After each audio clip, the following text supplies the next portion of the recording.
કેમ છો બધા? આશા કરું છું કે બધા મજામાં જ હશો. આપ સૌ પરિચિત જ હશો કે ટીમ આરબીયુએસ દ્વારા જે ઉત્કર્ષ પ્રોજેક્ટનો આરંભ કરવામાં આવ્યો છે, એમના આપના જ આંગણે, આપના જ અનુકૂળ સમયે આપ પોતાના વ્યસ્ત કાર્યક્રમમાંથી થોડો સમય ફાળવીને પોતાની કારકિર્દી ઉપર તમે ધ્યાન આપી શકો એના માટે your dream and our goal એ નામે જે ઉત્કર્ષ પ્રોજેક્ટ અમે અહીંયાથી શરૂ કરવામાં આવ્યો છે, એ પ્રોજેક્ટમાં આપ સર્વનું હું હાર્દિક સ્વાગત કરું છું કે જ્યાં તમે તમારા જે ડ્રીમ છે, તમારી જે હોપ છે, તમારી જે આશાઓ છે, એને તમે જરૂરથી ચરિતાર્થ કરી શકશો. ફક્ત જરૂર છે તમારા સહકારની. કારણ કે સ્વામી વિવેકાનંદે એક વાક્ય કહ્યું છે કે મને ખાલી 100 નવયુવાનોની મને તમે ટીમ આપો, હું આખી દુનિયાને પરિવર્તન કરી નાખીશ. હું સ્વામી વિવેકાનંદના એ શબ્દોને આજે એક અલગ રીતે રજૂ કરવા માંગીશ કે તમે તમારો 100% આઉટપુટ મને આપો, હું તમને 200% ખાતરી આપું છું કે આવનારો સમય તમારો હશે. તો આવો મિત્રો, આવા જ એક એમ સાથે, આવા જ એક ડ્રીમ સાથે ચાલુ કરીએ છીએ આજે આપણે એક એવો સબ્જેક્ટ કે જે નહીં તમે લોકો ખૂબ જ આતુરતાથી રાહ જોઈ રહ્યા છો. સૌપ્રથમ વિષય શરૂ કરતા પહેલા હું તમને મારો પરિચય આપું તો મારું નામ છે મિહિર જોશી. મેં MBA HR નો અભ્યાસ કરેલો છે. હાલ હું વડોદરા ખાતે assistant manager bank of India ખાતે હું ફરજ બજાવું છું. મારું એકેડેમિક ક્વોલિફિકેશનની તમને જો વાત કરું તો મેં જીપીએસસીની જે મેન્સ એક્ઝામ જેની તમે તૈયારી કરવાના છો, એ મેં પોતે 3 વખત આપી છે અને 3 વખત એનો ઇન્ટરવ્યુ પણ મેં ફેસ કરેલો છે. તો આ ક્ષેત્રમાં પણ તમારું સારું એવું નોલેજ વધશે એના માટે હું તમામ પ્રયત્નો કરીશ. સાથે સાથે સિવિલ સર્વિસની જે એક્ઝામની તૈયારી લોકો કરતા હોય છે અને સ્પીપામાં જેને એક ડ્રીમ હોય છે એડમિશન મેળવવું, તો ત્યાં પણ મેં અભ્યાસ કરેલો છે. તો હવે આપણે આગળ વધીએ કે કયો સબ્જેક્ટ, અર્થતંત્ર, ઇકોનોમી.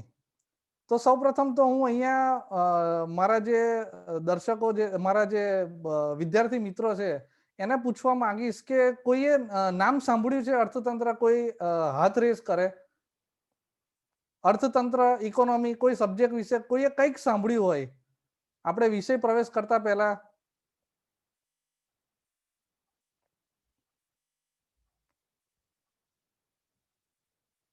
તમે તમારો હાથ જે છે એ રેસ કરી શકો છો.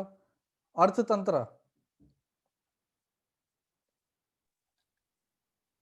અચ્છા, ઘણા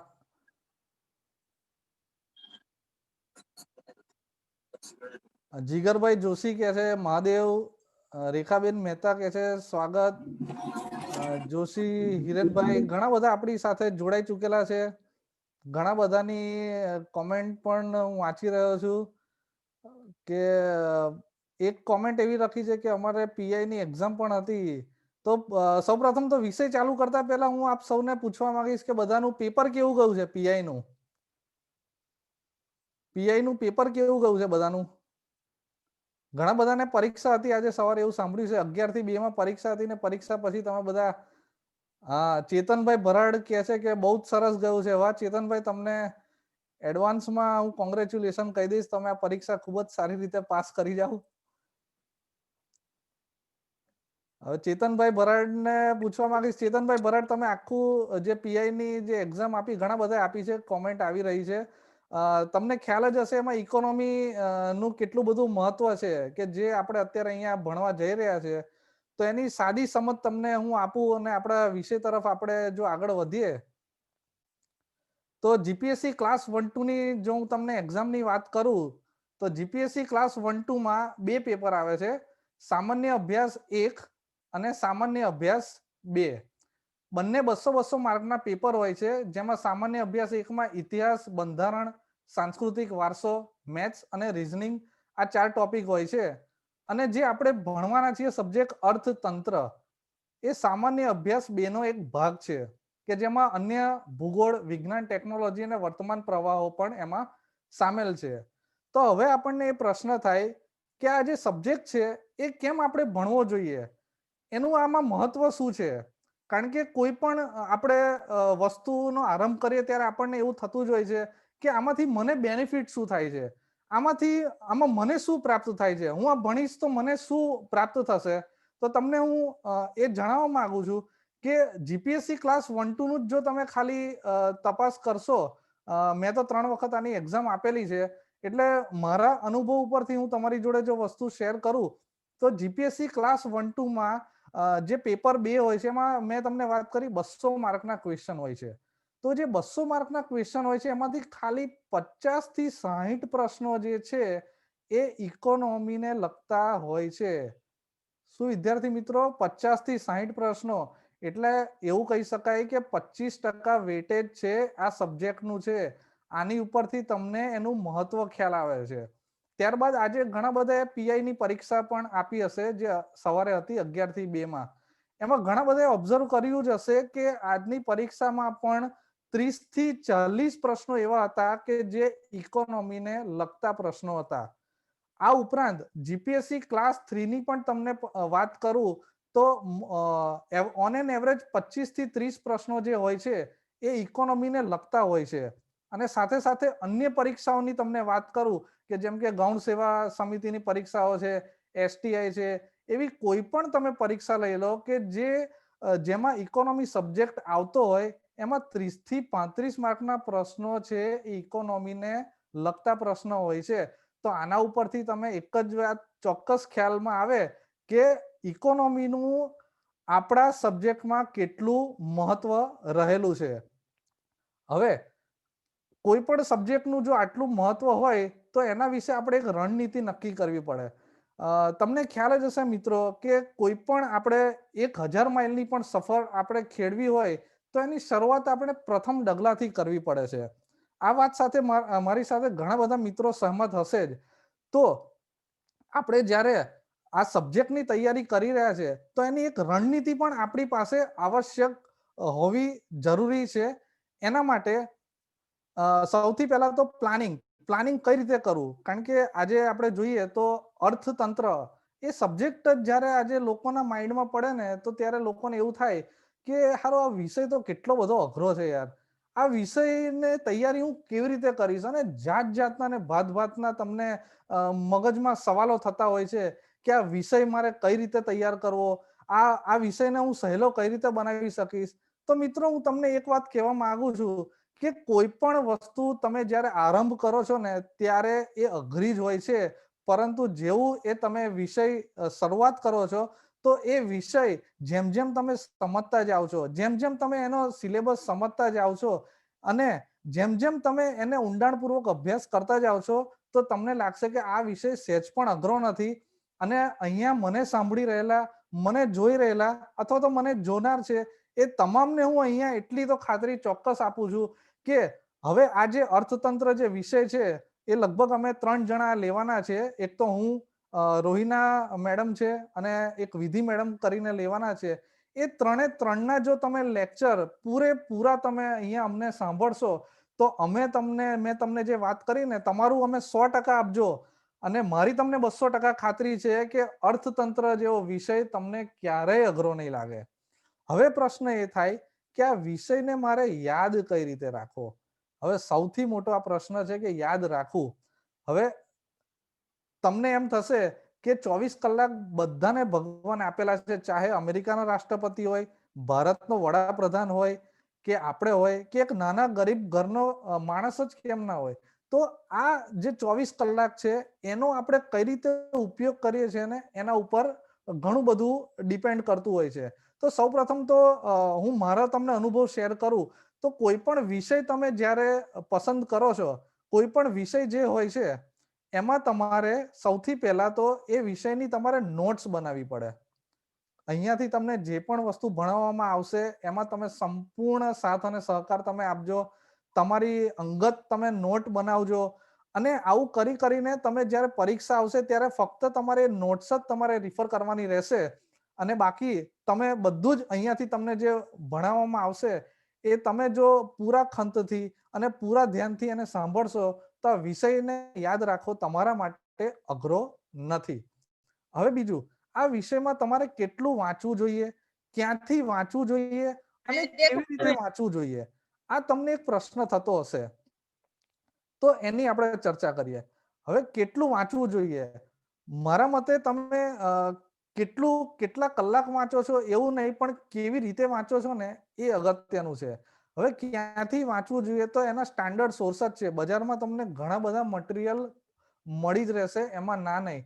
પણ હું એવું માનું છું કે સૌથી પહેલા તો તમારે અર્થતંત્ર વિષય માટે જો બેઝિક ક્લિયર કરવું હોય, તો આપણી જો ગુજરાતી મીડિયમના જો સ્ટુડન્ટ હોય તો એ 11 અને 12મા ધોરણની તમારી ટેક્સ્ટ બુક આવે છે ગુજરાત બોર્ડની, એ 11-12ની તમે જો ટેક્સ્ટ બુક વાંચશો ને તો તમને એની બેઝિક બધી જ જાણકારી તમને મળી જશે.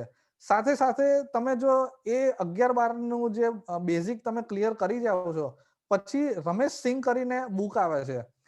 રમેશ સિંહ કરીને ખૂબ જ વેલ નોન ઓથર છે ઇન્ડિયન ઇકોનોમીના, રમેશ સિંહ. એની બુક પણ તમે રિફર કરી શકો છો. આ વાંચવાથી તમારો પાયો ક્લિયર થશે. ને હું તો એવું કહું છું કે આ બધી વસ્તુનો પણ જો તમને ટાઈમ ના હોય તો તમે ફક્ત ને ફક્ત ખાલી અમારા જે લેક્ચર અહીંયાથી તમને આપવામાં આવે છે એમાં તમે ધ્યાન આપજો. તમારા બધા જ ડાઉટ છે, તમારી જે પણ પ્રશ્ન છે એ અહીંયાથી તમારો સોલ્વ થઈ જ જશે. સાથે સાથે વર્તમાન પ્રવાહને અનુલક્ષીને તમારે વિષયની સમજણ હોવી તમારામાં જરૂરી છે. કારણ કે અર્થતંત્ર એક વિષય જ એવો છે કે જેમાં તમારે વિષયની સાથે સાથે કરંટ નોલેજ પણ એટલું જ અપડેટ રહેવું જરૂરી છે. જેમ કે આરબીઆઈની તમને હું વાત કરું તો આરબીઆઈની જે મોનેટરી પોલિસી જે દર 3 મહિને અપડેટ થતી હોય છે, તો repo rate, reverse repo rate, આજે દાખલા તરીકે જાન્યુઆરીમાં એના રેટ બહાર પડ્યા તો દર 3 મહિને એ રેટ તમારે રિવાઇઝ કરવા પડતા હોય છે. દાખલા તરીકે ફૂડ સિક્યોરિટી એક્ટનું બિલ પાસ થયું છે, હમણાં કૃષિને આધારિત જે બિલ પાસ થયું છે, તો એમાં જૂનું કયું બિલ હતું અને હાલમાં કયા સુધારા હતા, તે તમામ વર્તમાન પ્રવાહને લગતા વિષયોની પણ તમારી જોડે એટલી સમજણ હોવી જરૂરી છે. અને સાથે સાથે વિવિધ સ્પર્ધાત્મક પરીક્ષાઓના જે સિલેબસ છે એને ધ્યાનમાં રાખીને, જે સિલેબસ છે તમારો એને તમે ધ્યાનમાં રાખીને તમારી જે તૈયારી છે એના તમામ મુદ્દાઓનો તમારી પાસે ઊંડાણપૂર્વક અભ્યાસ હોવો જરૂરી છે. તો હવે આ સિલેબસને કઈ રીતે તૈયાર કરવો એના ઓવરવ્યૂ માટે જ આજે તમારો આજે ફર્સ્ટ લેક્ચર છે. તો આપણે હવે સિલેબસના ઊંડાણમાં જતા પહેલા હું અહીંયાથી બધાને એક પ્રશ્ન પૂછવા માંગીશ કે અહીંયાથી જે તમારી જોડે વાત થઈ છે એ તમને ક્લિયર છે?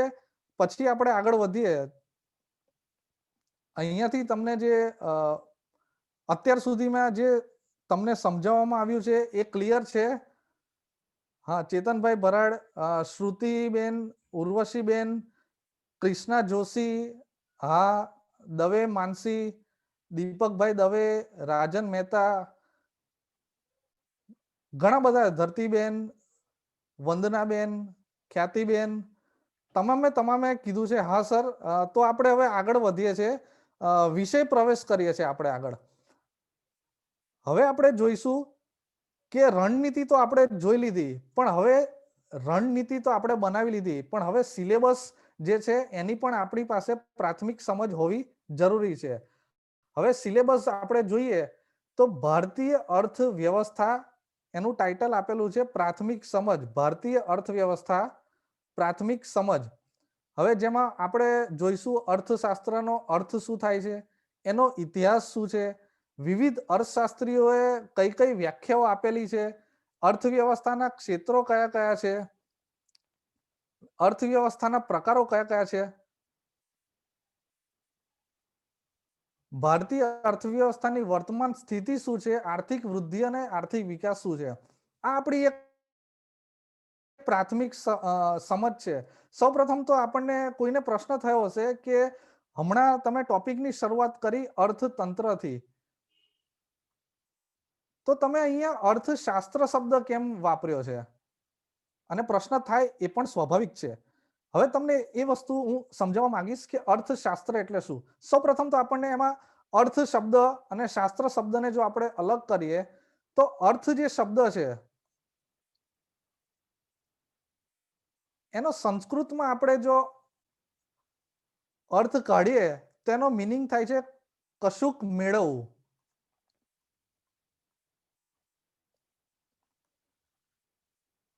તો આની વ્યાખ્યા એ રીતે આપી શકાય કે કશુંક મેળવવા માટે આપણે જે પણ પ્રવૃત્તિ આચરીએ છીએ એ અર્થશાસ્ત્ર કહી શકાય.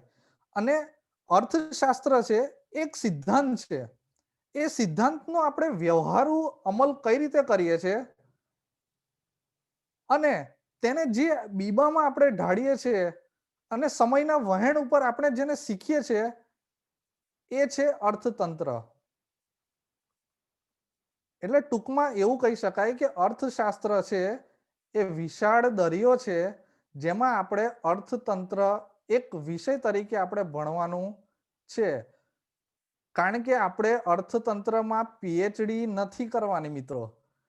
આપણે અર્થતંત્ર વિષય સાથે આપણે પરીક્ષા પાસ કરવાની છે. તો અહીંયા સુધી બધા ક્લિયર છે અર્થશાસ્ત્ર અને અર્થતંત્રથી? હવે આપણે જોઈએ અર્થશાસ્ત્રનો ઇતિહાસ શું છે. તો આપ સૌ પરિચિત જ હશો કે કૌટિલ્ય કહેતા કે ચાણક્ય, બધાએ નામ સાંભળ્યું જ હશે. હમણાં લોકડાઉન દરમિયાન ઘણી બધી સિરિયલો બધાએ જોઈ હશે, રામાયણ, મહાભારત. દૂરદર્શન પર ફરી એકવાર આ ચાણક્ય સિરિયલ શરૂ થઈ હતી. આઈ થિંક એનું મેઇન કેરેક્ટર હતું ચંદ્રકાંત દ્વિવેદી કરીને, એનું મેઇન કેરેક્ટર હતું ચાણક્યનો જેણે રોલ પ્લે કર્યો. જે લોકોએ સિરિયલ ના જોઈ હોય ને તો એ પણ એક પોતાના અનુકૂળ સમયમાંથી આ સિરિયલ જોઈ લે. ઘણી સરસ આ સિરિયલ બનાવી છે ચાણક્ય સિરિયલ.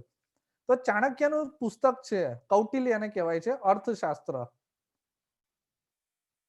એમાં એમણે એ વખતના મૌર્ય સમાજ ઉપર એમણે પ્રકાશ પાડ્યો છે કે એ વખતની સિસ્ટમ કેવી હતી, એ વખતના ખેતી કઈ રીતે હતી, એ વખતના ઉદ્યોગો કઈ રીતે હતા વગેરે વિશેની એમની સમજણ એમને એ કૌટિલ્ય એમના અર્થશાસ્ત્રના પુસ્તકોમાં આપેલી છે.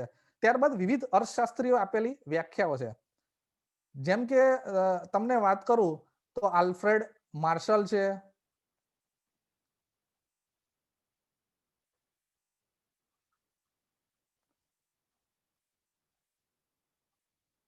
પછી છે જ્હોન કેન્સ છે. આવા અલગ અલગ અર્થશાસ્ત્રીઓ છે, એમણે અલગ અલગ વ્યાખ્યાઓ આપેલી છે. જેમ કે વેલ્થ ઓફ નેશનની વ્યાખ્યા છે, એડમ સ્મિથે આપેલી છે, પછી વેલફેરની વ્યાખ્યા છે, માર્શલે આપેલી છે.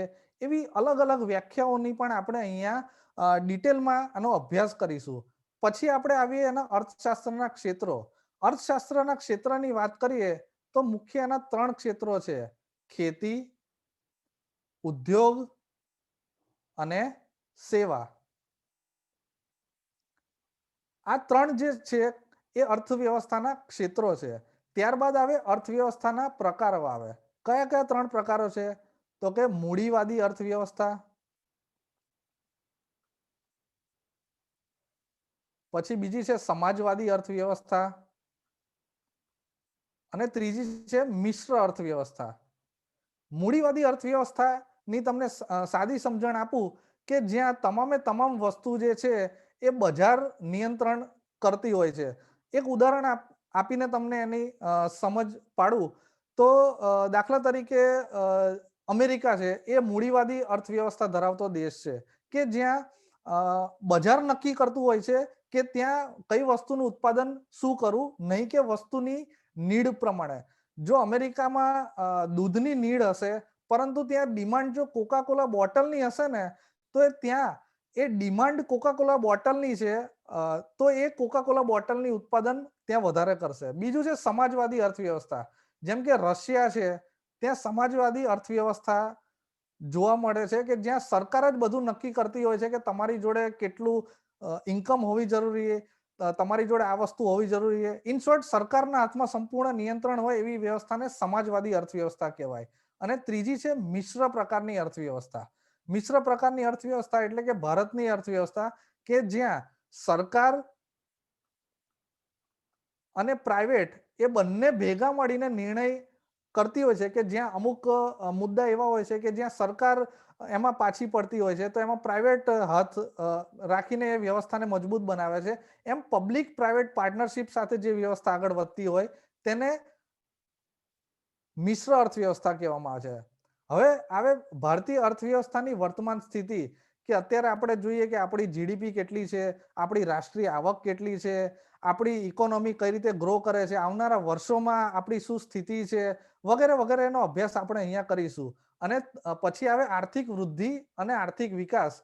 સૌપ્રથમ તો આપણને શબ્દ વાંચતા આર્થિક વૃદ્ધિ અને આર્થિક વિકાસ એ બે આપણને એક જ લાગે, પણ ના મિત્રો, આર્થિક વૃદ્ધિ અને આર્થિક વિકાસ એ બેમાં આસમાન જમીનનો તફાવત છે.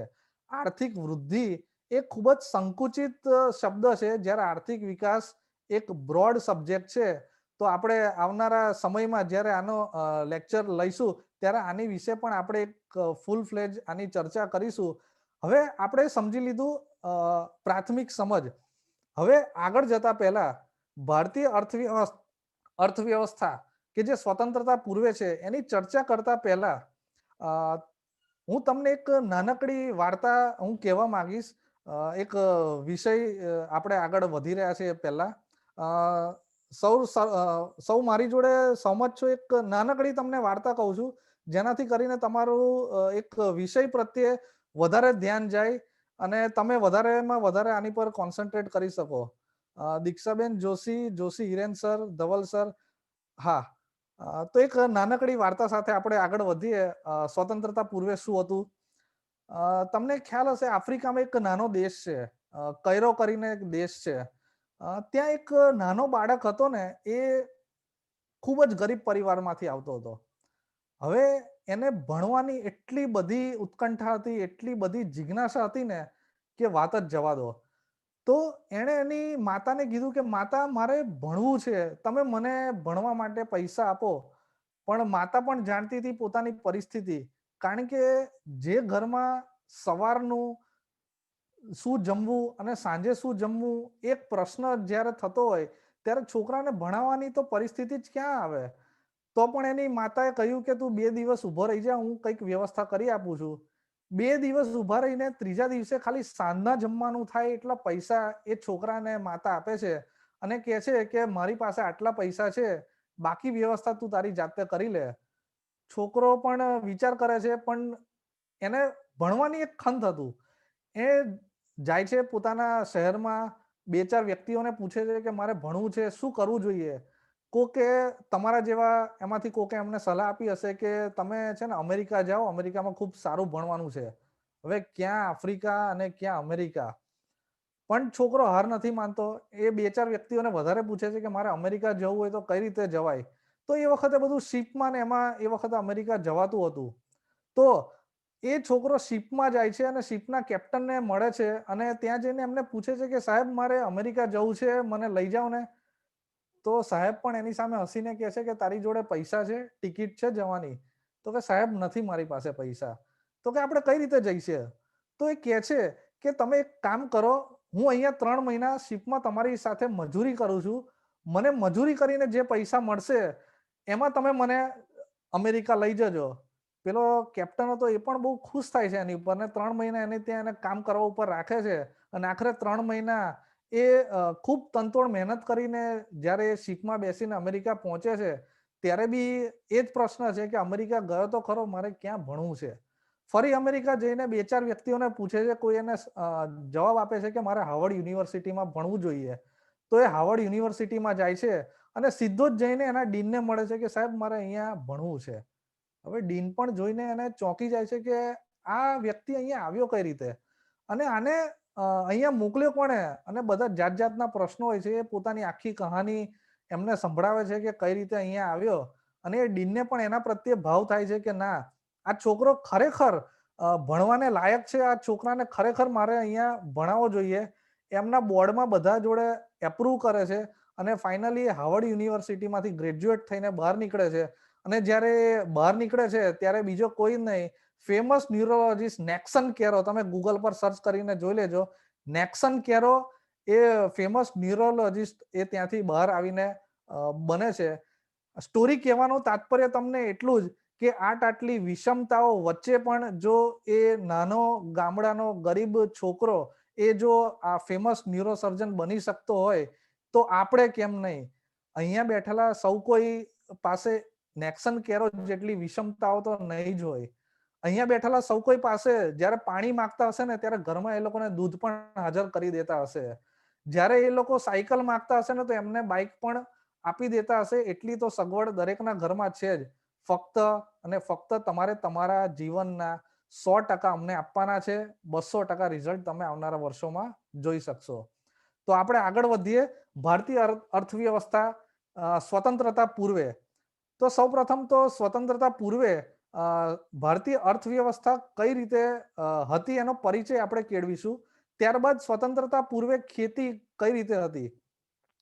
આપણે જાણીએ છીએ ઇતિહાસમાં ઘણા બધા લોકોએ ભણ્યા હશે કે ખેતી મોહેન્જો-દડો અને હડપ્પાના નામ પણ સંસ્કૃતિના તમે સાંભળ્યા હશે. સૌથી જૂનામાં જૂની આપણી સંસ્કૃતિ છે, જ્યાં હડપ્પા અને કાલીબંગન જેવી સંસ્કૃતિમાંથી તો ખેડેલા ખેતરોના પુરાવા પણ આપણને મળ્યા હતા.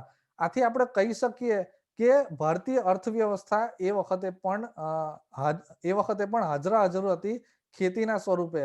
અને ખેડેલા ખેતરોના પુરાવા એ બધું તમે વાંચ્યું જ હશે. ઔદ્યોગિક ક્ષેત્રની તમને વાત કરું તો ભારત પહેલેથી જ સોનાની ચિડિયા એવું કહેવાય છે કે જહાં ડાલ ડાલ પર સોને કી ચિડિયા કરતી હૈ બસેરા वो ભારત દેશ હૈ મેરા. તો ભારતનો ઉદ્યોગ ક્ષેત્ર એ પ્રાચીન કાળથી જ મેસોપોટેમિયાની સંસ્કૃતિથી લઈને યુરોપ સુધી વિસ્તરેલો છે, જેમાં મરી, મસાલા અને એવા ઘણા બધા વેપારો આપણે ભારતમાંથી થતા હતા અને વિશ્વ વેપાર જોડે આપણે સંકળાયેલા રહેતા હતા. વિશ્વ વ્યાપારની પરિસ્થિતિની જો તમને વાત કરું તો 17મી સદી ઔરંગઝેબ સુધી ભારતમાં 10 લાખ પાઉન્ડ જે આપણી ઇકોનોમી હતી એ 10 લાખ પાઉન્ડ હતી. અને એવું કહેવાય છે કે વિશ્વની જે આવક હતી એના 25% આવક એ ભારત પોતે ધરાવતું હતું. તો તમે વિચારી શકો છો કે કેટલી આપણી સંસ્કૃતિ એ વિશાળ હશે. ત્યારબાદ રોજગારનું માળખું. તો એ વખતે ખેતી એ લોકોનો મુખ્ય રોજગારીનો વ્યવસાય હતો અને સાથે સાથે અન્ય નાના મોટા પણ વ્યવસાય એ લોકો કરી લેતા હતા. પરંતુ કાળક્રમે 16મી 17મી સદીમાં પોર્ટુગીઝ, ફ્રેન્ચ, અંગ્રેજો, ડચ એ બધી વિદેશી પ્રજાનું જો જ્યારે ભારત પર આવે છે ત્યારે ભારતનું શોષણ કઈ રીતે થાય છે. અને દાદાભાઈ નવરોજી એમના પુસ્તકમાં લખ્યું છે કે ડ્રેન ઓફ વેલ્થ એવું એમનું એક પુસ્તક છે કે જેમાં ભારતનું નાણું એ વિદેશમાં કઈ રીતે જાય છે એમણે ખૂબ જ ઉમદા એમણે અંદર એમાં લખેલું છે. તો આનો પણ આપણે આગળ અભ્યાસ કરીશું. સાથે સાથે આગળ જતા આપણે કોઈ પણ વસ્તુનો આપણે અભ્યાસ કરવો હોય તો મેં આગળ જણાવ્યું એમ આયોજન આપણે કરવું જોઈએ. તો આયોજન જ્યારે આપણે પરીક્ષાનું આયોજન કરતા હોઈએ ત્યારે આપણે જેમ સિલેબસ જોતા હોઈએ છીએ. અને આયોજન મિત્રો એક એવી વસ્તુ છે ને કે જે બાળકના જન્મથી લઈને લગ્નથી લઈને મૃત્યુ સુધી દરેક તબક્કામાં તમારે આયોજનની જરૂર પડે જ. તો આ તો દેશનું આયોજન કરવાની વાત છે. તો દેશનું આયોજન કરવું હોય તો આયોજન એક બ્રોડ કન્સેપ્ટ માગી લે છે. તો આયોજનની શું જરૂર હતી? શું કોઈને એવો વિચાર આવ્યો હતો કે આપણે દેશ જ્યારે આઝાદ થશે પછી આપણે કઈ રીતે દેશ ચલાવીશું, કઈ રીતે આપણે આપણી ઇકોનોમીને રન કરીશું? કારણ કે અંગ્રેજોએ આટલું બધું આપણું શોષણ કરેલું છે, તો આપણે કઈ રીતે આગળ વધીશું? તો આયોજનનો ઇતિહાસ તરફ આપણે જોઈએ તો સૌપ્રથમ 1934માં સર વિશ્વેશ્વરૈયાને આવો વિચાર આવ્યો હતો. એમણે એક પ્લાન રજૂ કર્યો જેને નામ આપવામાં આવે છે વિશ્વેશ્વરૈયા પ્લાન. પછી ત્યારબાદ કોંગ્રેસ પ્લાન હતો, ગાંધીવાદી પ્લાન છે, બોમ્બે પ્લાન છે, સર્વોદય પ્લાન. આ બધા પ્લાન વિશે આપણે ડિટેલમાં સમજ કેળવીશું. અત્યારે જસ્ટ તમને એક વિષયનો ઓવરવ્યૂ એટલે આપું છું કે આપણે શું ભણવાના છે એનું પણ તમને આયોજન હોવું જોઈએ. એટલા માટે આપણે એક આયોજન કરી રહ્યા છીએ. ત્યારબાદ આયોજન પંચ શું છે, રાષ્ટ્રીય વિકાસ પરિષદ શું છે. આયોજન પંચની સ્થાપના 1951-52માં થાય છે. ત્યારબાદ પ્રથમ પંચવર્ષીય યોજનાથી લઈને 12મી પંચવર્ષીય યોજનાઓ સુધી જે આયોજન પંચની કામગીરી રહી છે, કેવી રીતે રહી છે. પ્રથમ પંચવર્ષીય યોજનાનો વિષય શું હતો? તો કે ખેતી હતો વિષય. બીજી પંચવર્ષીય યોજનાનો વિષય શું હતો? તો કે છે કે ઉદ્યોગ હતો. એમ 12 પંચવર્ષીય યોજનાઓ કે જે આયોજન પંચ દ્વારા અમલમાં આવવામાં આવી છે એનો પણ આપણે ડિટેલમાં અભ્યાસ કરશું.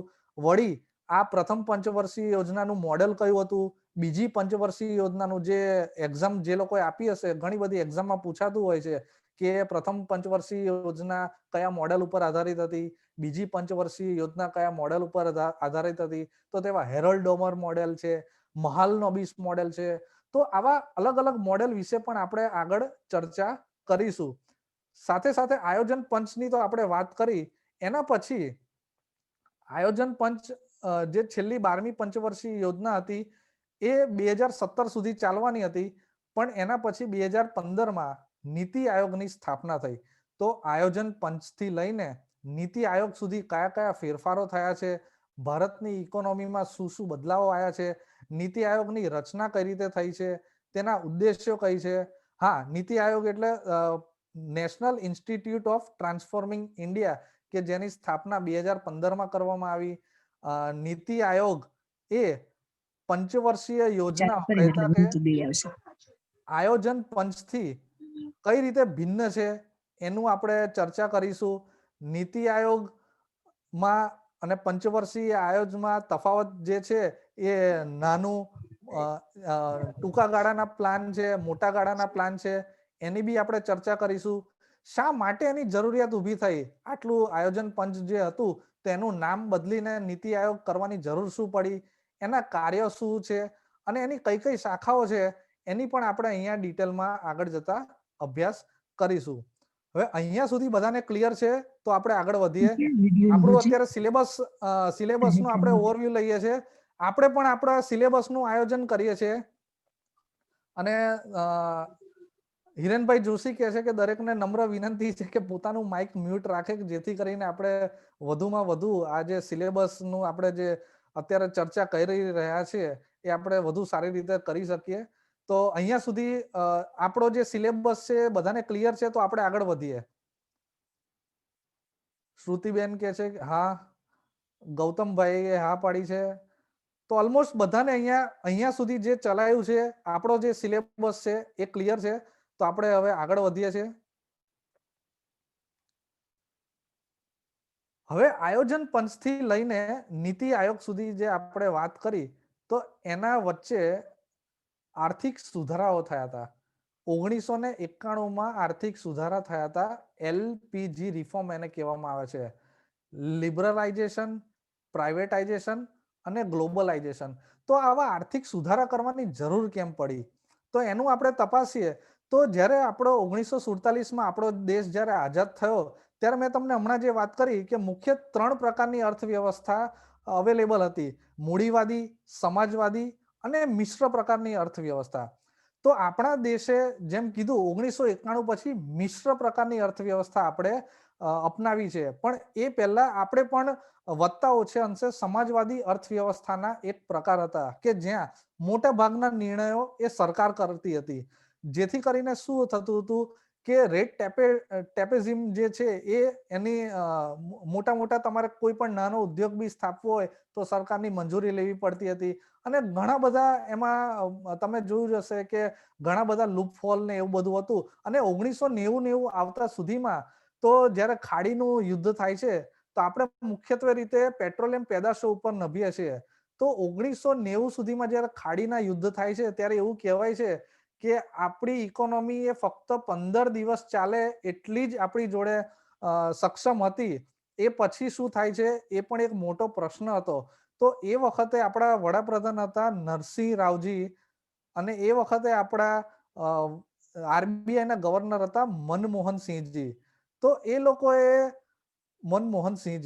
લોકોએ એ વખતે અન્ય દેશો જોડે મદદ માંગવાની શરૂઆત કરી કે ભાઈ ભારત અત્યારે એક આર્થિક સંકટમાંથી પસાર થઈ રહ્યો છે, તો અલગ અલગ દેશો જોડે મદદ માંગી. પણ એ વખતની ભારતની પરિસ્થિતિ જે હતી ત્યારે કોઈ પણ દેશ ભારતને મદદ કરવા તૈયાર હતો નહીં. ત્યારે શું કર્યું, આઈએમએફ જોડે આપણે મદદ માંગી, ઇન્ટરનેશનલ મોનેટરી ફંડ જોડે. કીધું કે અમને અત્યારે આર્થિક તંગીમાંથી અમારો દેશ અત્યારે પસાર થઈ રહ્યો છે, તો અમને અત્યારે નાણાંની જરૂર છે, તો તમે અમને મદદ કરો. આઈએમએફે મદદ કરવાની તો હા પાડી, પરંતુ કેટલીક શરતો એમણે ભારત પર લાગુ પાડી.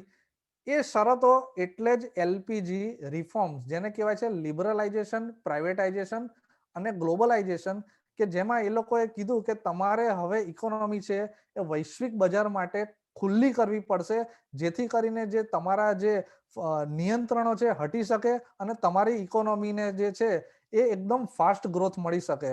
તો લિબરલાઇઝેશન એટલે ઉદારીકરણની આપણે નીતિ અપનાવી કે જ્યાં વિદેશની કંપનીઓને પણ આપણામાં વેપાર કરવાની આપણે છૂટ આપવાની શરૂઆત કરી. પ્રાઇવેટાઇઝેશન એટલે જ્યાં સરકારનો હિસ્સો 100% હતો એને ઘટાડીને કેટલીક જગ્યાએ ઓછો કરવામાં આવ્યો, અથવા તો મર્જર કરવામાં આવ્યું, કોઈ કંપનીનું એક્વિઝિશન કરવામાં આવ્યું, અથવા પબ્લિક પ્રાઇવેટ પાર્ટનરશિપ કરવામાં આવી. અને ગ્લોબલાઇઝેશન એટલે ભારતીય કંપનીને વૈશ્વિક સ્તરે નામના મળે એ માટે આપણે જે ગ્લોબલાઇઝેશન શબ્દનો ઉપયોગ કર્યો છે. તો એના માટે 1995માં ભારતે વર્લ્ડ ટ્રેડ ઓર્ગેનાઇઝેશન જોડે પણ કરાર કર્યા, જેથી કરીને આપણું જે છે એ ગ્લોબલાઇઝેશનનો બી જે આપણો જે શરતો હતી એ પણ આપણે ફૂલફિલ કરી શકીએ. આ બધી જ વસ્તુઓ આપણે ખૂબ જ ડિટેલમાં ભણવાના છીએ.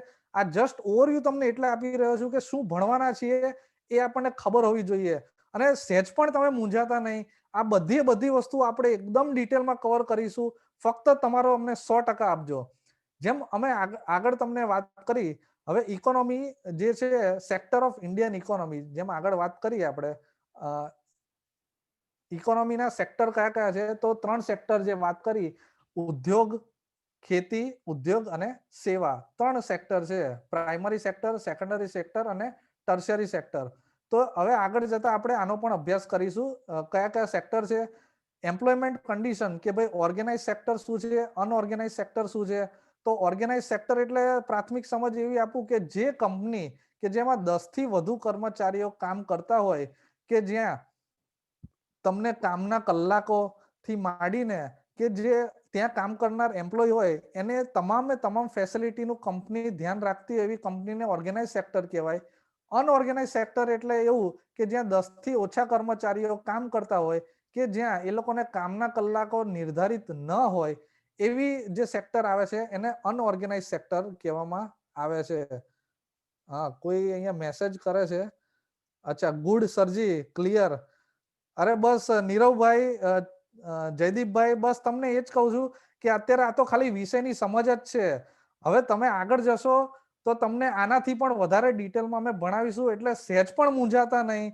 તમને ઇકોનોમી સબ્જેક્ટ જ્યારે આખો લેક્ચર જે છે એ પૂરો કરીશ ને ત્યારે તમે અમને કહેશો કે વાહ, ખરેખર મજા આવી ગઈ. તો આપણે આગળ વધીએ.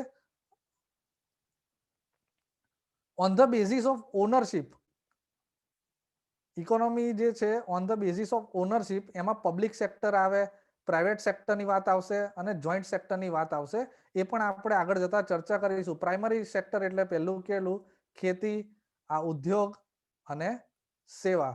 તો આપણને પ્રશ્ન થાય તો વળી ખેતી છે, તો ખેતીમાં શું શું વસ્તુ આવી શકે. તો નેક્સ્ટ સ્લાઇડ આપણે જોઈએ કે કૃષિ ક્ષેત્ર, કે જે એવું કહેવાય છે કે કૃષિ જે છે એ આપણા દેશની આધાર સ્તંભ છે. કરોડરજ્જુ કહેવામાં આવે છે કૃષિને. આપણા દેશની જો કરોડરજ્જુ કહેવામાં આવે તો એ કૃષિને કહેવામાં આવે છે. કેમ કે આપણા દેશની જ્યારે આજની તારીખે પણ આજે રોજગારીનું ક્ષેત્ર આપણે જોઈએ ને, તો દેશની રોજગારીના 50% એ કૃષિ આપણને આપે છે. તો મિત્રો, ખરેખર આ કૃષિ ક્ષેત્ર છે એ ખૂબ જ અગત્યનું છે. તો એનો આપણે સૌપ્રથમ તો પરિચય કરીશું. ભારતીય અર્થવ્યવસ્થામાં આનું સૌથી વધારે મહત્વ શું છે એની આપણે ચર્ચા કરીશું. આપણા દેશના કયા કયા મુખ્ય પાકો છે, ખરીફ પાક છે, પછી રવિ પાક છે, જાયદ પાક છે, એની પણ આપણે ચર્ચા કરીશું. દેશના વિવિધ પાકોમાં કયા કયા આપણે પાક થાય છે, કયા કયા પરિબળો અસર કરે છે, ભૌતિક પરિબળ, પછી આવશે ટેકનિકલ પરિબળ. આ અલગ અલગ પાક ઉપર કયા કયા પરિબળ અસર થાય છે એની પણ આપણે ચર્ચા કરીશું. સિંચાઈ, આપણે જાણીએ જ છીએ કે આજે કૃષિનું આટલું બધું મહત્વ હોવા છતાં પણ આજે એવું જ કહેવાય છે કે કૃષિ એ વરસાદ ઉપર નિર્ભર છે. કારણ કે દેશની ફક્ત 46% જ જે આપણે વસ્તીની વાત કરીએ તો એ સિંચાઈથી વાકેફ છે. તો એના માટે સરકાર પણ પ્રયત્નશીલ છે. તમે નામ સાંભળ્યું હશે કે પર ડ્રોપ મોર ક્રોપ સિંચાઈ પદ્ધતિ છે, સરકાર અમલમાં મૂકવા માટે ખેડૂતોને સહાય કરે છે. દેશના પાકોનું ઉત્પાદન વધે એના માટે ફસલ વીમા યોજનાનું પણ જે સરકાર અત્યારે લાવી રહી છે. તો અલગ અલગ યોજનાઓ દ્વારા પણ સરકાર આમાં ક્રાંતિ લાવી રહી છે. પછી એનું સંસ્થાકીય માળખું કઈ રીતે હતું કે કૃષિ જ્યારે આપણે દેશ આઝાદ થયો ત્યારે એની શું પરિસ્થિતિ હતી, હાલના તબક્કે શું પરિસ્થિતિ છે. અને ફરી હું તમને રિમાઇન્ડ કરવા માંગીશ કે અર્થશાસ્ત્ર અર્થતંત્ર એક એવો વિષય છે કે જે કરંટ જોડે રિલેટેડ છે, એટલે એને ગતિશીલ સબ્જેક્ટ કહેવામાં આવે છે. તો જ્યારે પણ આપણે અર્થતંત્રનો અભ્યાસ કરીશું ત્યારે એ મુદ્દાઓને આપણે કરંટ જોડે પણ રિલેટ કરતા જઈશું. જેમ કે અત્યારે તમે જોતા હશો કે ખેડૂતોનું આંદોલન અત્યારે ઉગ્ર બનતું જાય છે દિલ્હીમાં. તો એ આંદોલન પાછળના કારણો શું છે, સરકારની એ લોકો તરફની શું માગણી, ખેડૂતોની શું માગણીઓ છે, સરકાર એ લોકોને શું આપવા માંગે છે, એ બધી જ આપણે ચર્ચાઓ આ સબ્જેક્ટ ભણતા ભણતા કરંટની પણ આપણે ચર્ચાઓ કરીશું. પછી કૃષિમાં કયા કયા ટેકનોલોજીકલ પરિવર્તન આવ્યા, હરિત ક્રાંતિ થઈ, ત્યારબાદ કૃષિમાં અલગ અલગ ક્રાંતિઓ થઈ, જેમ કે શ્વેત ક્રાંતિ છે એ દૂધને રિલેટેડ છે, પછી આમાં આવે ગોળ ક્રાંતિ છે એ બટેકાને રિલેટેડ છે. આવી સપ્તરંગી જે ક્રાંતિઓ થઈ છે એના વિશે પણ આપણે ડિટેલમાં ભણીશું.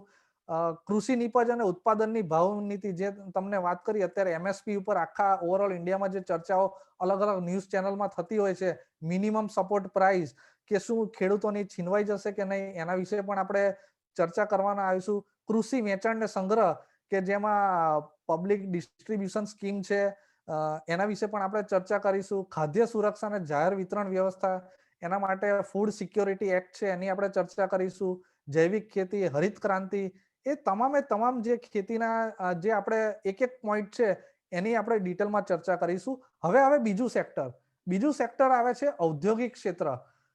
કૃષિ ક્ષેત્ર, જેમ વાત કરી કે પ્રથમ પંચવર્ષીય યોજના જે હતી એમાં કૃષિને મહત્વ આપવામાં આવ્યું હતું, અને બીજી જે પંચવર્ષીય યોજના છે એમાં ઉદ્યોગોને મહત્વ આપવામાં આવ્યું હતું. તો આપણી ઔદ્યોગિક નીતિ શું છે, 1948 થી લઈને 2019 સુધી કેટલી ઔદ્યોગિક નીતિઓ થઈ, એમાં કયા કયા પ્રકારો આવ્યા. અચ્છા, જ્યારે આપણે ઉદ્યોગોની વાત કરીએ ત્યારે કયા કયા ઉદ્યોગો એમાં આવરી લેવામાં આવે છે. એક તો આવે છે MSME, કહેતા કે માઇક્રો, સ્મોલ, મીડિયમ અને લાર્જ, આ 4 ઉદ્યોગો એમાં આવતા હોય છે. સાથે સાથે ઉદ્યોગો કયા કયા હોય છે, તો એક તો કે જાહેર ઉદ્યોગો હોય છે, ખાનગી ઉદ્યોગો હોય છે, અને પબ્લિક પ્રાઇવેટ પાર્ટનરશિપ. આવા 3 ઉદ્યોગોની પણ ચર્ચા આપણે આમાં કરીશું. એટલે આવા જાહેર સાહસના કયા કયા છે, એમની કામગીરી શું છે. ખાનગીકરણ, જે આપણે વાત કરી એમ એલપીજી રિફોર્મમાં આવ્યા હતા, 1991 પછીની શું સ્થિતિ થઈ, 1900 પહેલાના ઉદ્યોગોની શું સ્થિતિ થઈ, વિનિવેશીકરણ શું છે, ઔદ્યોગિકરણની વૃદ્ધિ અને તરે એમાં કયા કયા પરિબળો અસર કરે છે, નાના પાયાના ઉદ્યોગો છે, માઇક્રો અને સ્મોલ જે ઉદ્યોગો છે એનું મહત્વ શું છે, પછી ઉદ્યોગ વિકાસને આધારિત સરકારની કઈ કઈ નીતિઓ છે. કારણ કે કોઈ પણ દેશનો વિકાસ કરવો હોય તો જેટલું ખેતીને મહત્વ આપવામાં આવે છે એટલું જ ઉદ્યોગોને આપવામાં આવે છે. તો એના માટે ઇઝ ઓફ ડુઈંગ બિઝનેસ છે એને વધારવા માટે સરકાર કયા કયા પ્રયત્નો કરી રહ્યા છે. ઉદ્યોગ માટેની સરકારની નીતિ કઈ કઈ છે, તો કે ઉદ્યોગ મિત્ર પોર્ટલ છે એ સરકાર લોન્ચ કરી રહ્યું છે. સાથે સાથે make in India, startup India, આ તમામે તમામ અલગ અલગ યોજનાઓ દ્વારા સરકાર ઉદ્યોગોને મહત્વ આપવામાં આવી રહ્યું છે. સાથે સાથે સ્પેશિયલ ઇકોનોમી ઝોન, કહેતા કે એવા જે વિશિષ્ટ ઉદ્યોગો છે કે જેને સરકાર દ્વારા પ્રોત્સાહન આપીને એમાં આર્થિક હુંડિયામણની સ્થિતિ જે દેશની છે એ મજબૂત કરવામાં આવે છે. તો આ થયું ઔદ્યોગિક ક્ષેત્ર. હવે ત્રીજું જે ક્ષેત્ર જે આવે છે એ આવે છે સેવા ક્ષેત્ર અને આંતરમાળખાકીય સુવિધાઓ. તો મિત્રો આપણે જાણીએ છીએ કે સેવા ક્ષેત્ર એટલે કોઈ પણ સેવા. આજે તમે અત્યારે હું ઓનલાઈન ભણાવી રહ્યો છું અને તમે ઓનલાઈન ભણી રહ્યા છો, એ પણ એક સેવા ક્ષેત્રનું ઉદાહરણ છે. આજે બેંકની સેવા તમે લઈ રહ્યા છો, આજે શિક્ષણની સેવા તમે લઈ રહ્યા છો, પરિવહનની સેવા તમે લઈ રહ્યા છો. તો આ તમામે તમામ જે છે એ સેવા ક્ષેત્રમાં અંદર આવરવામાં આવે છે. તો આ સેવા ક્ષેત્રનું મહત્વ શું છે, તો એની વાત કરીએ તો સેવા ક્ષેત્રનું મહત્વ આજના સમયે આપણે જો જીડીપીની તમને વાત કરું તો 50% જે આપણો જે હિસ્સો છે એ સેવા ક્ષેત્રને આભારી છે. તો તમને અંદાજિત થઈ જશે કે આ સેવા ક્ષેત્રનું કેટલું મહત્વ આપણી દેશની ઇકોનોમીમાં રહેલું છે. નો ડાઉટ ત્રણે ત્રણ ક્ષેત્રો એકબીજા જોડે ઇન્ટરકનેક્ટેડ છે અને ત્રણે ત્રણ ક્ષેત્રો હોવા જરૂરી છે. પણ જ્યારે અલગ અલગ મહત્વની વાત આવે ત્યારે આપણે અલગ અલગ પર્સન્ટેજ દ્વારા એને અલગ અલગ રીતે આપણે જોઈશું.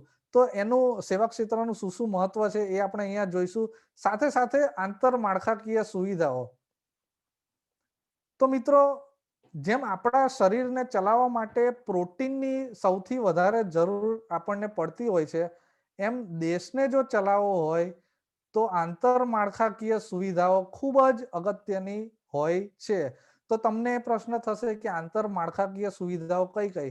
તો એક તો કે રોડ, પરિવહનની સુવિધાઓ, કે જેમાં રોડ આવી જાય, એરપોર્ટ આવી જાય, રેલવે આવી જાય, અને અત્યારે તો આપણા પ્રધાનમંત્રી એ બુલેટ ટ્રેન જે સ્વપ્ન સેવી રહ્યા છે, બુલેટ ટ્રેન, એ પણ આંતરમાળખાકીય સુવિધાઓનો જ એક ભાગ છે.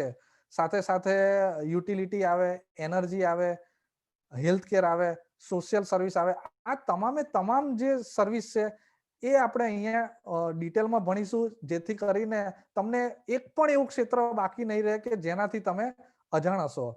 હવે આ વાત થઈ કૃષિ, ઉદ્યોગ અને સેવા ક્ષેત્ર. અહીંયા સુધી તમામને વસ્તુ ક્લિયર છે. તો આપણે આગળ આપણો ટોપિક આગળ વધારીએ. અહીંયા સુધી કોઈને કઈ ડાઉટ હોય તો તમે અમને પૂછી શકો છો. સર, સુગર પ્રોડક્શન કયા સેક્ટરમાં આવશે? જાની ખ્યાતિબેનનો આ પ્રશ્ન છે. સુગર પ્રોડક્શન, અત્યારે ખ્યાતિબેન આ સબ્જેક્ટનું ટોટલ ઓવરવ્યુ જ આપવામાં માંગુ છું. ડિટેલમાં કયા વસ્તુનું પ્રોડક્શન કયા ક્ષેત્રમાં થશે એની ડિટેલમાં આપણે અભ્યાસ કરવાના જ છીએ. તો અત્યારે જો હું કદાચ એનું ઇન્ફોર્મેશન આપીશ તો બની શકે કે અમુક વિદ્યાર્થીઓ કદાચ ઇકોનોમી જેવા સબ્જેક્ટને આજે પહેલી વખત જ ભણી રહ્યા છે, તો એમને ઓવરવ્યુ આપતી વખતે એ કદાચ ખ્યાલ નહીં આવે. તો તમારો આ જે મુદ્દો છે ને હું ત્યારે જ કવર કરીશ. સુગર પ્રોડક્શન કયા ક્ષેત્રમાં આવે છે, તો તમને ત્યારે બીજા બધા વિદ્યાર્થીઓને પણ ત્યારે સમજ પડી જાય. બાકી અહીં સુધી બધાને ક્લિયર છે? Okay, Dhavalbhai Joshi, yes. Okay, હવે આ તો વાત થઈ આપણા કૃષિ, ઉદ્યોગ અને સેવા ક્ષેત્રની. પણ આપણે જ્યારે દેશની વાત કરીએ તો દેશમાં એવા પણ ઘણા પરિબળો છે કે જે દેશની અર્થવ્યવસ્થાને અસર કરતા હોય છે. તેમાંના મુખ્ય 3 પરિબળો છે: વસ્તી, ગરીબી અને બેરોજગારી.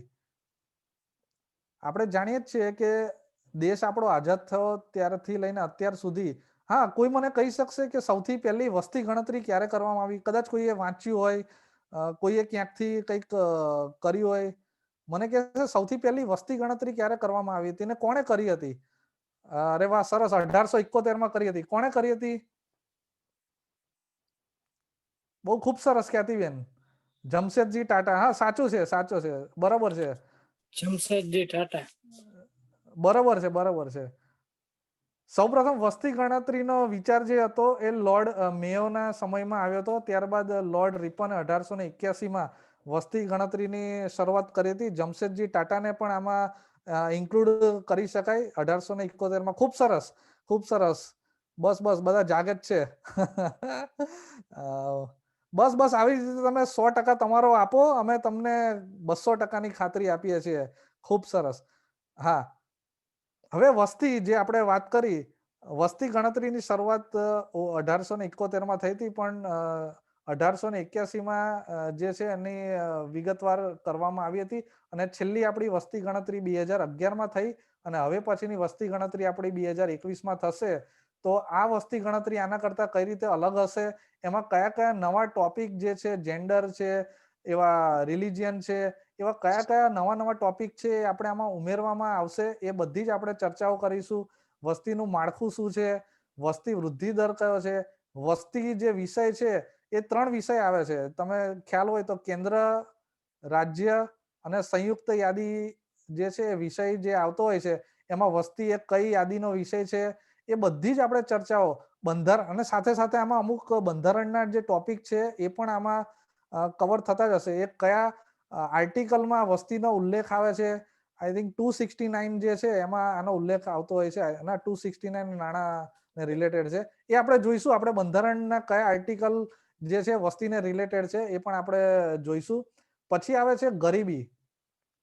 વસ્તી પછી હા, જો એ વસ્તુ તમને એક ખાસ કહેવાની રહે કે હાલ અત્યારે ઇન્ડિયા જે છે એ વર્લ્ડમાં બીજા નંબરનો એવો દેશ છે ચીન પછી કે જે વસ્તીમાં ચીન અને બીજો નંબર આપણા ભારતનો આવે.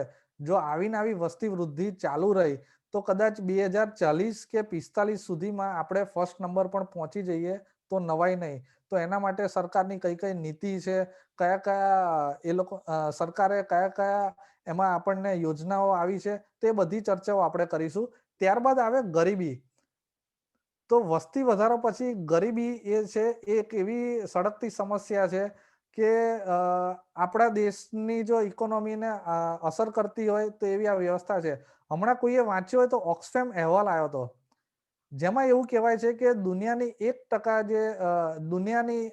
1% જે સંપત્તિ જે છે એ ફક્ત 72% લોકો જોડે છે અને દુનિયાના 72% લોકો જોડે ફક્ત દુનિયાની 1% સંપત્તિ છે. આવો કંઈક અહેવાલ હતો. તમે ડિટેલ વાંચી લેજો. કહેવાનો અર્થ થાય કે દુનિયાના 1% લોકો પાસે જ દુનિયાની 72% સંપત્તિઓ રહેલી છે. એટલે તમે વિચાર કરો કે આટલા જે મિલિયોનર જે ગણાય છે એ લોકો પાસે દુનિયાની કેટલા ટકા સંપત્તિ એમની જોડે રહેલી છે. તો બાકીનાનું શું? જે લોકોને સવારને સાંજનું ખાવાના પણ ફાંફા હોય છે, તો એ ગરીબી એટલે શું?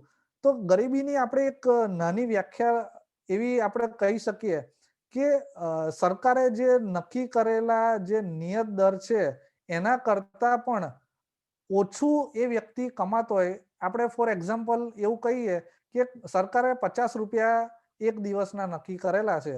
જો એ વ્યક્તિ 50 રૂપિયા કરતા પણ ઓછું કમાતી હોય ને તો એને ગરીબ કહેવામાં આવે છે. તો આ ગરીબી શું છે? ગરીબી માપનની કઈ કઈ પદ્ધતિઓ છે, એમાં કયા કયા પ્રકાર છે? તો એને કહેવાય કે સાપેક્ષ અને નિરપેક્ષ ગરીબી છે. એના કયા કયા પદ્ધતિઓ છે? તો એમાં લાકડવાલા છે, તેંડુલકર છે, રંગરાજન. આ બધી જે છે ગરીબી માપનની જે પદ્ધતિઓ છે એનો પણ આપણે આગળ અભ્યાસ કરીશું. આગળ જતા આવે બેરોજગારી. બેરોજગારી એટલે શું? બેરોજગારી એટલે એવું કે કોઈ વ્યક્તિ, દાખલા તરીકે મને કામ કરવું છે, હું કામ કરવા તૈયાર પણ છું, પણ મને કામ મળી જ નથી રહ્યું, તો એને બેરોજગારી કહેવાય. એટલે એની વ્યાખ્યા અર્થતંત્રમાં એવી રીતે કરવામાં આવે કે કોઈ પણ વ્યક્તિ અત્યારે પ્રવર્તમાન દરે કામ કરવા તત્પર હોય અને એને એ પ્રકારનું કામ ન મળી રહ્યું હોય તો એને બેરોજગાર કહેવાય. તો એના બી ઘણા બધા પ્રકાર છે. પ્રચ્છન્ન બેરોજગારી છે, પછી આમાં શહેરી બેરોજગારી છે, ગ્રામીણ બેરોજગારી છે, શિક્ષિત બેરોજગાર છે. એવા અલગ અલગ પ્રકાર છે. એની પણ આપણે અહીંયા ડિટેલમાં ચર્ચા કરીશું. અને બેરોજગારી દૂર કરવા માટે સરકારની કઈ કઈ યોજનાઓ છે, જેમ કે સૌથી મોટી આપણે જાણતા જ હશો મનરેગા યોજના, કે જેમાં 150 રૂપિયા સરકાર તરફથી આપવામાં આવે છે અને એમના જોડેથી 100 રૂપિયા કે 150 રૂપિયા, જે તમને ખ્યાલ હશે, આપવામાં આવે છે. ત્યારબાદ સ્કિલ ઇન્ડિયા, પછી મુદ્રા યોજના, આ બધી અલગ અલગ યોજનાઓ દ્વારા સરકાર બેરોજગારી દૂર કરવા માટે અલગ અલગ યોજનાઓનો પણ આપણે અહીંયા અભ્યાસ કરીશું. સાથે સાથે દેશના વિકાસમાં, જેમ વૃદ્ધિ અને વિકાસની વાત થઈ હતી, તેમ વિકાસના નિર્દેશકો કયા કયા છે? તો સૌથી પહેલો આવે જીવનની ભૌતિક ગુણવત્તાનો આંક કયો કયો છે. બીજો આવે માનવ વિકાસ હ્યુમન ડેવલપમેન્ટ ઇન્ડેક્સ, માનવ ગરીબી આંક, જાતીય વિકાસ આંક, જાતીય સુખાકારી આંક. આ બધી જ જે આંક છે એમાં પરીક્ષામાં ખૂબ જ અગત્યના હોય છે અને આમાંથી પ્રશ્ન અચૂક આવે ને આવે જ છે. તો એ બધા જે આંક છે એના વિશે પણ આપણે આગળ ચર્ચા કરીશું. હવે આગળનો આપણો ટોપિક આવે છે ફુગાવો. ફુગાવો એટલે શું? જેમ વસ્તી, ગરીબી, બેરોજગારી, એ જે પરિબળોની ચર્ચા કરી, તો એમ ફુગાવો પણ એને આપણે કહી શકાય કે કોઈ વસ્તુની ડિમાન્ડ જ્યારે ખૂબ વધારે હોય અને એનો સપ્લાય માર્કેટમાં ઓછો હોય ત્યારે ફુગાવાની સ્થિતિ સર્જાય છે. કેવી રીતે? તમને પ્રશ્ન થશે કઈ રીતે? કે દાખલા તરીકે આ પેન છે, તો આ પેનની અત્યારે માર્કેટમાં ડિમાન્ડ ખૂબ વધારે છે, પણ એનો સપ્લાય માર્કેટમાં થતો જ નથી. એટલે શું થશે? પેનની જે કિંમત છે એ વધવાની, કિંમત વધે એટલે બટ ઓબ્વિયસ છે ફુગાવો વધવાનો છે. તો ફુગાવાનો અર્થ શું છે, ફુગાવાના કયા કયા પ્રકાર છે, તો એમાં માંગ આધારિત,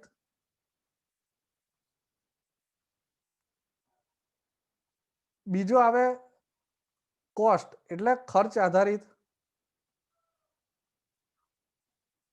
એના પ્રકાર છે એના વિશે પણ આપણે ચર્ચા કરીશું. ફુગાવો કઈ રીતે માપી શકાય, તો એની અલગ અલગ પદ્ધતિઓ છે. Wholesale price index, consumer price index અને તાજેતરમાં જ અત્યારે જીડીપી ડિફ્લેક્ટર,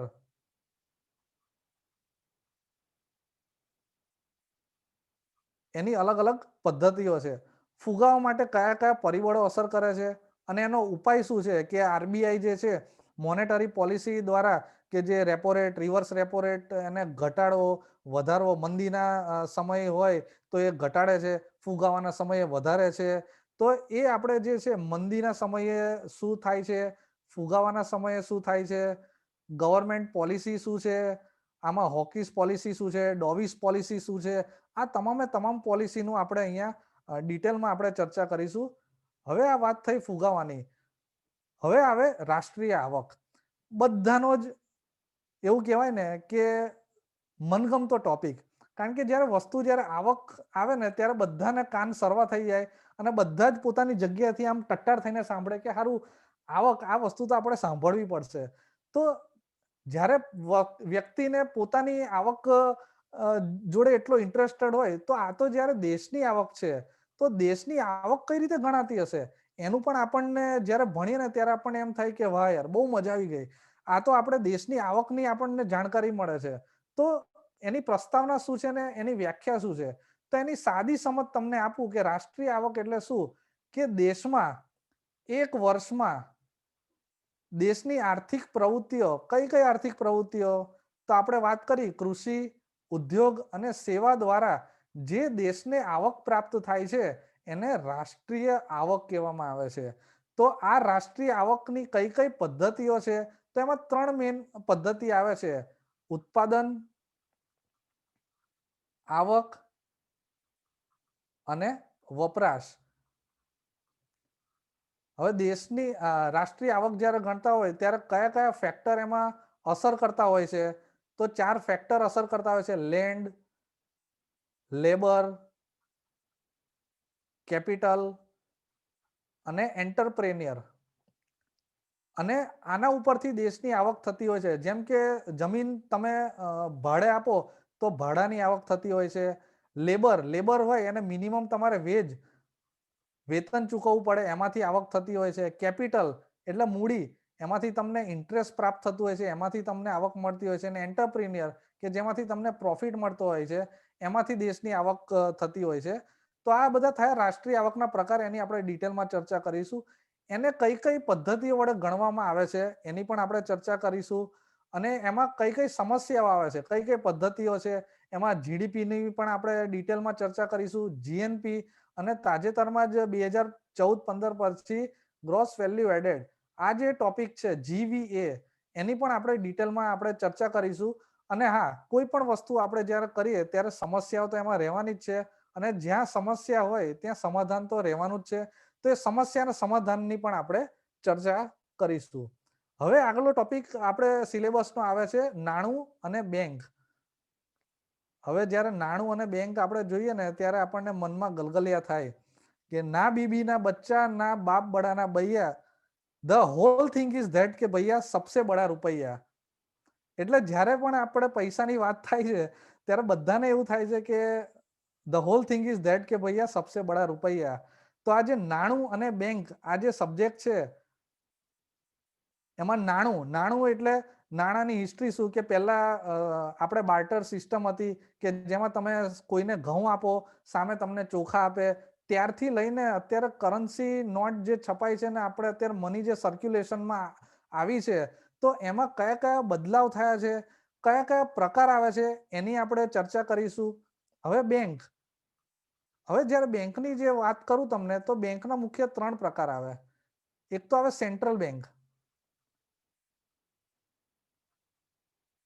બીજી આવે કોમર્શિયલ બેંક અને ત્રીજી આવે કોઓપરેટિવ બેંક. એની પણ આપણે વિગતમાં ચર્ચા કરીશું. ઇન શોર્ટ, સેન્ટ્રલ બેંક એટલે આરબીઆઈ, કોમર્શિયલ બેંક એટલે પબ્લિક સેક્ટર અંડરટેકિંગ, કે જે અત્યારે હું જે બેંકમાં છું, bank of India, state bank of India, પછી બેંક ઓફ બરોડા, આ બધી પબ્લિક સેક્ટર અંડરટેકિંગમાં આવે. આને કહેવાય જાહેર ક્ષેત્રની બેંકો. બીજી કહેવાય ખાનગી ક્ષેત્રની બેંકો, જેમ કે એક્સિસ બેંક, એચડીએફસી બેંક, આ બધી ખાનગી ક્ષેત્રની બેંક વિશે આપણે ચર્ચા કરીશું. ત્રીજી આવે ફોરેન બેંક, એચએસબીસી, આ બધી ફોરેન બેંક. અને ત્રીજી આવે સ્પેશિયલ બેંક, કે જેમાં રિજનલ રૂરલ બેંક, પછી અત્યારે Airtel payment bank, post payment bank, આ બધી અલગ અલગ સ્પેશિયલ બેંક. અને કોઓપરેટિવ બેંક જે છે એમાં શહેરી કોઓપરેટિવ બેંક, ગ્રામીણ કોઓપરેટિવ બેંક, આ બધી જ બેંકની આપણે ડિટેલમાં ચર્ચા કરીશું. ત્યારબાદ આરબીઆઈના જે છે એ બે એની પોલિસીના મુખ્ય નિર્ધારણ હોય છે, ક્વોલિટેટિવ ટૂલ અને ક્વોન્ટિટેટિવ ટૂલ. તો ક્વોલિટેટિવ ટૂલ એટલે કોઈને તમે લોન આપો છો, એના પછી શું બધી પ્રોસેસ થતી હોય છે, એના માટે કયા કયા પગલાં આરબીઆઈ ભરતી હોય છે. અને ક્વોન્ટિટેટિવ ટૂલ એટલે repo rate, reverse repo rate, bank rate, આની બી આપણે ચર્ચા કરીશું. મોનેટરી પોલિસી શું છે, અને નોન બેન્કિંગ ફાઇનાન્શિયલ ઇન્સ્ટિટ્યૂટ એટલે કયા કયા, તો કે એક્ઝિમ બેંક, પછી નાબાર્ડ બેંક, સિડબી, આ તમામે તમામ જે છે નોન બેન્કિંગ ફાઇનાન્શિયલ ઇન્સ્ટિટ્યૂટ ગણવામાં આવે છે. નાણું ને બેંક આપણું સિલેબસમાં કવર થાય પછી આવશે નાણાં બજાર અને મૂડી બજાર. ખૂબ જ અગત્યનો ટોપિક છે અને ખૂબ જ રસપ્રદ ટોપિક છે, નાણાં બજાર અને મૂડી બજાર. જેમ આપણે વાત કરી, નાણું એ આરબીઆઈ દ્વારા કંટ્રોલ થાય છે, એમ મૂડી બજાર, કેપિટલ માર્કેટ, એ સેબી દ્વારા કંટ્રોલ થાય છે. Security exchange board of India, કે જેને 1992માં વૈધાનિક દરજ્જો મળેલો છે.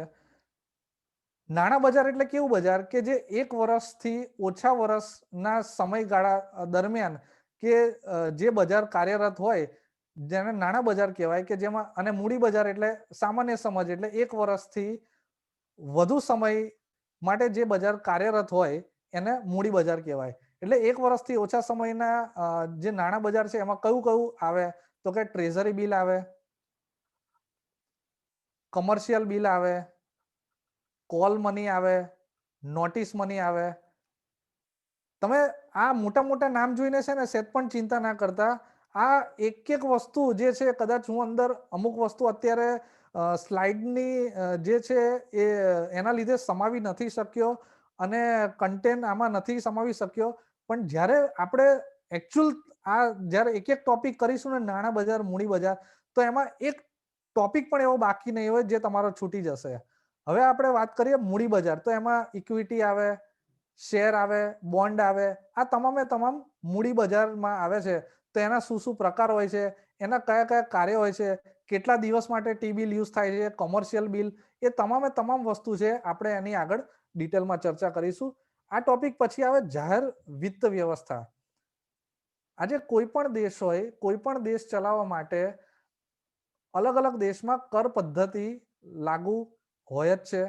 આપણા ભારત દેશમાં પણ અલગ અલગ કર પદ્ધતિ લાગુ હોય જ છે, જેમાં જાહેર ખર્ચ અને જાહેર દેવું એ અલગ અલગ એના પદ્ધતિ હોય છે, જેના દ્વારા એ દેશની જે છે બેલેન્સ ઓફ પેમેન્ટ એવું કહેવાય ને, કે જે દેશની વ્યાપાર તુલા ને સંતુલિત રાખવા માટે આનું આયોજન ખૂબ જ જરૂરી હોય છે.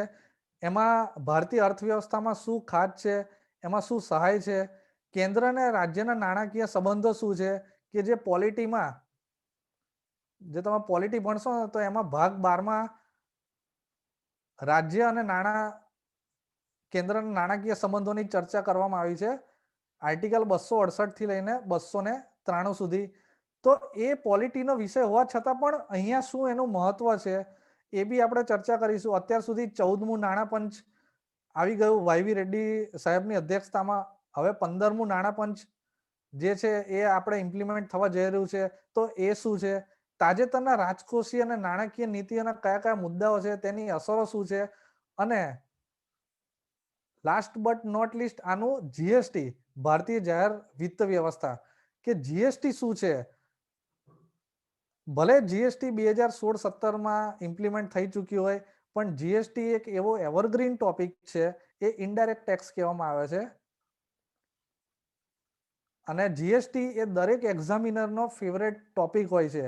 તો જીએસટી બોડી કઈ રીતે બને છે, એનું ગઠન કઈ રીતે થાય છે, મોનેટરી આપણે પોલિસી આગળ જોઈ તો આ બાજુ ફિસ્કલ પોલિસી કઈ રીતે ગઠન થાય છે, અને એનાથી દેશને શું ફાયદા થાય, એને કેટલું નિયંત્રણમાં રાખવામાં આવે, એ તમામ જે છે એ જાહેર વિત્ત વ્યવસ્થા જે છે એ જ્યારે આપણે ભણીશું ત્યારે એમાં કવર કરવામાં આવશે.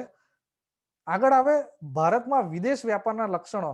તો આગળ મેં તમને જેમ કીધું કે ભારતનો જે છે એ વિદેશ વ્યાપાર એ આજકાલનો નથી, એ મૌર્ય, મુગલ અને ગુપ્ત કાળથી લઈને અત્યાર સુધી આપણે વિદેશ વ્યાપાર ચાલતો આવ્યો છે.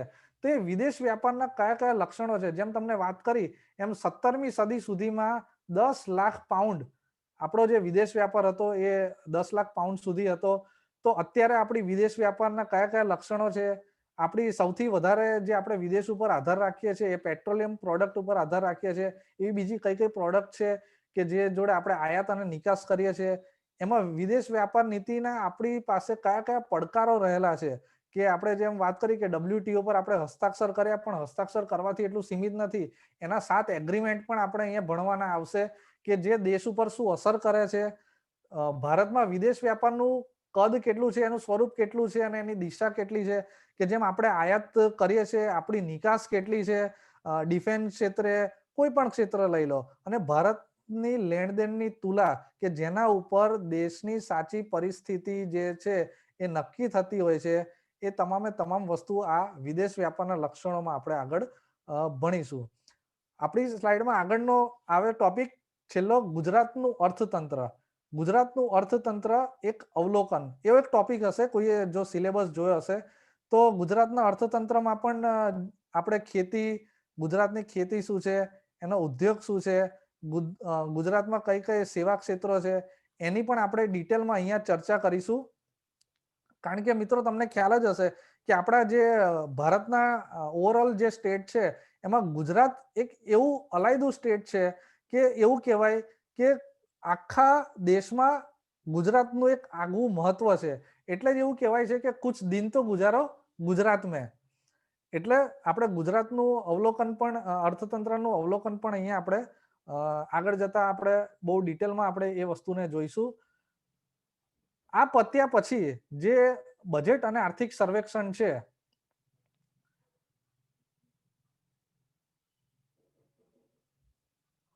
બજેટ અને આર્થિક સર્વેક્ષણ, એની વિશે આપણે ડિટેલમાં ચર્ચા કરીશું. પહેલા તો આપણે જોઈ લે બજેટ અને આર્થિક સર્વેક્ષણ. કોઈ પણ આપણે ઘરનું પણ આપણે એક વર્ષનું આપણે બજેટ નક્કી કરતા હોઈએ છીએ, તો આ તો દેશના બજેટની વાત છે. તો જ્યારે દેશના બજેટની વાત આવે તો એમાં મુખ્યત્વે આ બે વસ્તુઓ આવતી હોય છે,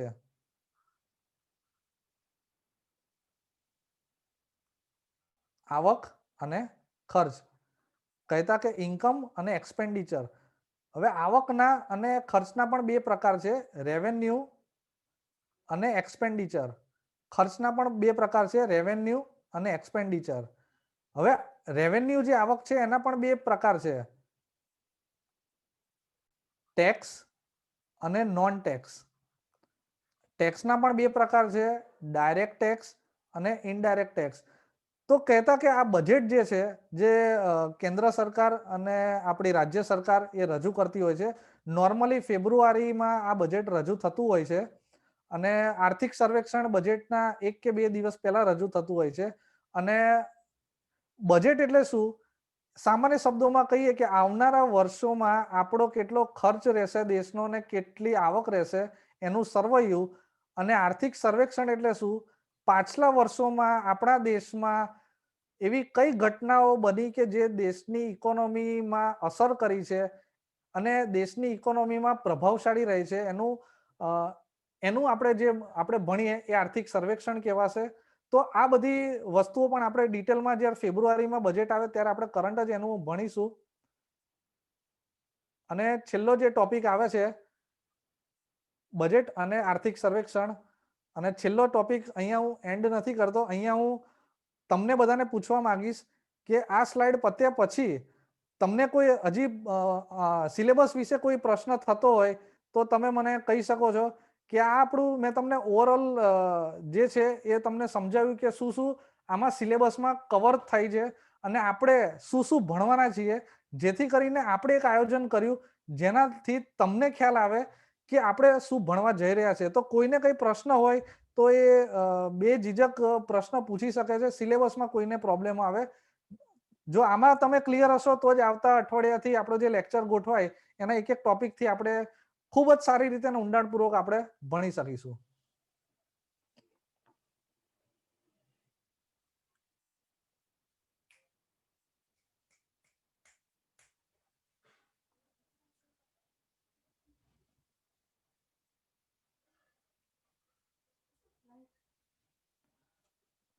દીક્ષા જોશી બેન કે છે ઓલ ક્લિયર. તેરે કાજલ કે છે ઓલ ક્લિયર.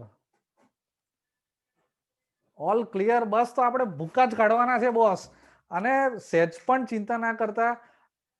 આ ઇકોનોમી સબ્જેક્ટ છે એને એટલું આપણે સરળતાથી આપણે ભણીશું અને બસ ભૂક્કા કાઢી નાખવાના છે. નીરજભાઈ ભરાડ કહે છે સાચી વાત છે, ભૂક્કા કાઢી નાખવા છે. અને એક્ઝામમાં આપણે જે 25% જે છે વેટેજ, એ 25% આપણે આ ઇકોનોમી સબ્જેક્ટમાંથી આપણે આવવા જોઈએ. અને અમે પણ એટલી 200% મહેનત કરીશું, પણ 100% અમને તમારો સાથ સહકાર જોઈશે. અને આ ત્યારે જ પોસિબલ છે કે જ્યારે તમે તન મન, ધન તો અહીંયા વાત નહીં કરું કારણ કે અર્થતંત્રમાં આપણે ધનની વાત કરીશું જ, તો તન મનથી તમે તમારા 100% આપો. અને અહીંયા લેક્ચરમાં જે બી તમને ભણાવવામાં આવે એ વસ્તુ તમે ભણીને પછી એ વસ્તુ રિવિઝન બી કરશો ને, તો હું નથી માનતો કે આ સબ્જેક્ટ કોઈને પણ અઘરો લાગે. એટલે આપણે જે રીતે મેં તમને આયોજન દેખાડ્યું એ રીતે આપણે આવનારા સમયમાં આને ખૂબ જ ડિટેલમાં આપણે ભણવાના છીએ. એટલે કોઈ પણ ચિંતા ના કરતા, અને બહુ જ મજા આવશે આપણને ભણવાની. અને આગળનો લેક્ચર છે બીજા છે રોહિનાબેન પણ તમારો લેક્ચર લેવાના છે, વિધિબેન મહેતા પણ તમારો લેક્ચર લેવાના છે. એટલે તમને કોઈ જ કરતા કોઈ જ જગ્યાએ તમને ક્યાંય અટકશો નહીં. અને જ્યાં તમે અટકશો ત્યાં અમને પૂછી લેજો, એટલે એ પણ તમારો પ્રોબ્લેમ સોલ્વ થઈ જશે.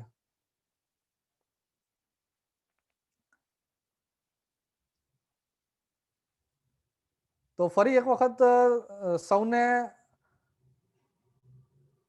વંદન સાથે આજે આ લેક્ચર આપણે અહીંયા જ સમાપ્ત કરીએ છીએ.